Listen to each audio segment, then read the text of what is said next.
Before there was Rasputin, before the Romanovs fell, before Stalin built a cult, or Putin claimed a throne of history, there was an idea of Russia.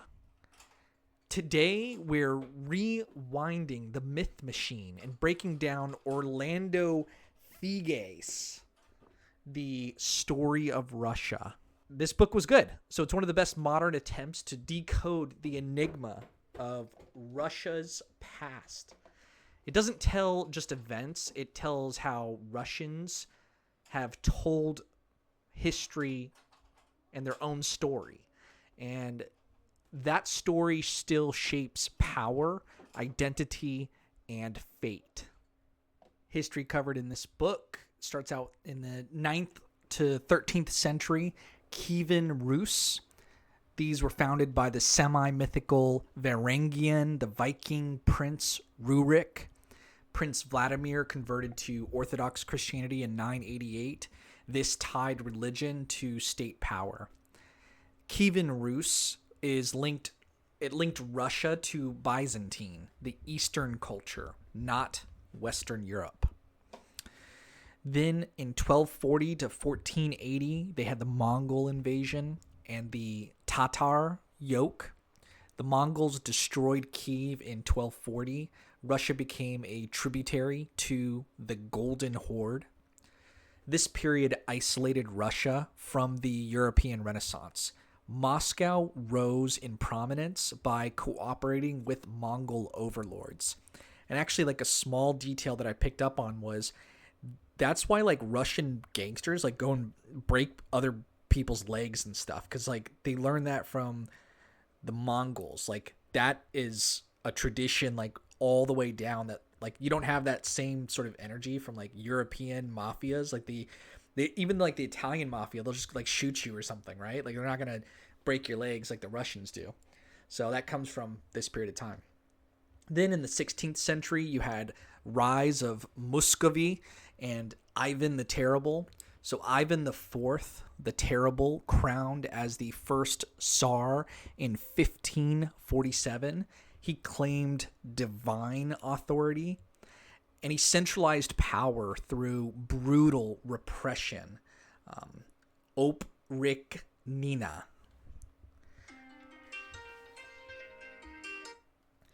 Then expansionist wars began to define Russian identity through conquest. After this, in 1453, there was the fall of Constantinople. This was like Third Rome in Russian Orthodoxy. Moscow claimed to be the Third Rome after this. The Orthodox Church became inseparable from national identity. Religious legitimacy was used to justify autocracy. After this, like 1682 to 1725, you had Peter the Great and Westernization. He built St. Petersburg as a window to the West. He imposed Western dress, shaved beards, reformed the military and state. Westernization was top-down. The elites changed, the peasants didn't. After him, you had Catherine the Great and enlightened despotism, 1762 to 1796. This corresponded with Voltaire, but crushed Pugachev's peasant rebellion. It expanded the empire into Crimea and Poland, and it reinforced serfdom while flirting with liberal reform. After this was Napoleonic Wars and Nationalism, think 1812. Napoleon's invasion backfired. Russian scorched earth policy helped repel him. In 1812 became a mythologized symbol of Russian endurance, and this sparked debates about Russia's role in Europe, Westernizers versus Slavophiles. After this, in the 19th century, the Romanov crisis and reform. Alexander II emancipated the serfs in 1861, but reforms didn't go far enough. Radical groups like the People's Will emerged, leading to his assassination, and tensions between modernization and autocracy boiled beneath the surface. In 1905, there was a revolution. It was triggered by the Russo-Japanese War, when Russia lost that one, and Bloody Sunday Massacre. This forced Tsar Nicholas II to create the Duma, the parliament, but he weakened it very quickly. Revealed deep structural instability in the empire. And of course, many of you know about the 1917 Russian Revolution and the Bolshevik takeover later that year in 1917. Small detail that people may not know is that the revolution happened early in the year, like January, February. And then later on in October is when the Bolsheviks took over. So in February, Nicholas II abdicates, provisional government forms, and in October, Lenin and the Bolsheviks seize power with slogans like "Peace, Land, Bread." Russia exits World War I and enters civil war, the Reds versus the Whites. The Soviet era, from Lenin to Stalin, 1917 to 1953. Lenin died in 1924. Stalin consolidated power via purges and propaganda, and he was the best to ever do it in Russian history. I mean, it's one way of phrasing it, but if you read it in the book, you know what I mean. There were 5-year plans industrialized at immense human cost. And World War II, known as to Russians, the Great Patriotic War, became the new central myth of Russian sacrifice. The Cold War era, defined from 1945 to 1991, this is where the Soviet Union was positioned as a rival superpower to the capitalist West. Repression continued at home, satellite states propped up abroad. There was the Afghanistan War, stagnation, and Chernobyl signaled decline.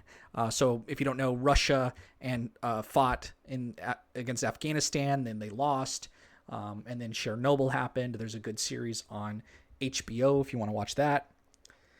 And then the fall of the Soviet Union in 1991, Gorbachev's glasnost and perestroika opened space for dissent.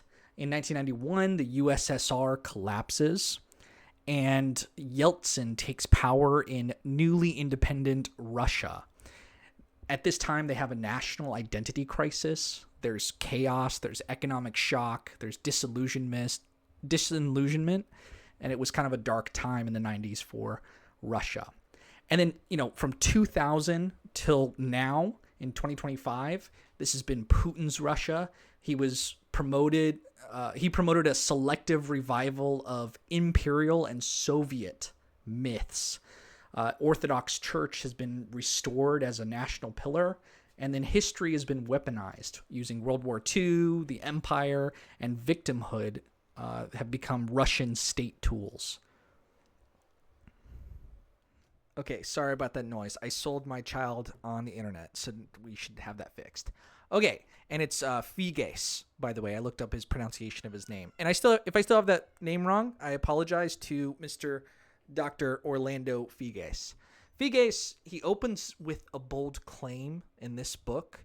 Russia isn't just a country, it's a narrative. From the start, history and myth have been fused together. If you take the founding legend of Prince Vladimir and his conversion to Orthodox Christianity in 988, there's some questions. Was this about faith, or was it about choosing Byzantium over Rome, east over west? That choice shaped everything. Russia wasn't just geographically east of Europe, it was spiritually distinct. And that becomes a recurring theme. Russia as a third Rome, destined to preserve Christian civilization after Rome and Constantinople fell. Autocracy as destiny. here's the dangerous part. From Ivan the Terrible to Peter the Great, the rulers weren't just monarchs. They were seen as anointed or chosen by God. The Tsar, that's Tsar, wasn't a politician. He was a father, a shepherd, and sometimes a monster. Figes argues that this idea is top down, it's divinely justified rule, and it's not like a historical accident. So the guy on top is supposed to be like divinely put there. It was the blueprint. Every Russian ruler, including Putin today, taps into that tradition. And, Russia versus the West, that goes back to Peter the Great in like around 1700 in Russia. Peter the Great tried to westernize Russia by force. This included like shaving beards, building the city of St. Petersburg, dragging the country into modernity. But the people never quite followed. There's always been this tension. Is Russia part of Europe or apart from it? And this question haunts Russian history from Napoleon's invasion to the Cold War in the 1900s to Crimea. Figes shows how Russian leaders weaponize this outsider status to unify the people. They hate us because we're holy, because we're different, and because we are strong. So that's the Russian perspective. In Revolution and Memory, in 1917, this shattered the Tsarist myth. It didn't kill the narrative machine. The Soviets built a whole new mythology involving workers, Lenin, and building that kind of into heroic sacrifice during World War II. This same structure with new symbols. And yet, Figes notes something dark, that Russia has never really reconciled with its past. Stalin isn't universally condemned. The gulags were, like, they aren't at the center of historical memory.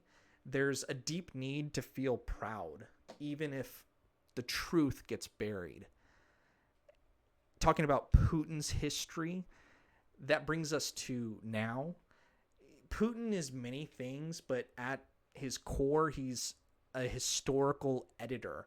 So, there's this idea of Russia, the history that they tell themselves informs their present, which is an indication of how they're going to act in the future. And so if you think that the nation of Russia is confusing from an outside perspective, that's very normal, because it certainly is confusing. And then this author describes that they don't even agree on their own history, and you're seeing that play out in reality between the conflict of Ukraine and Russia.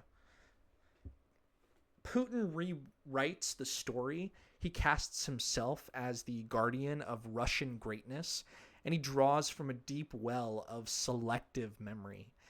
Putin defends the Orthodox Church. He invokes World War II constantly.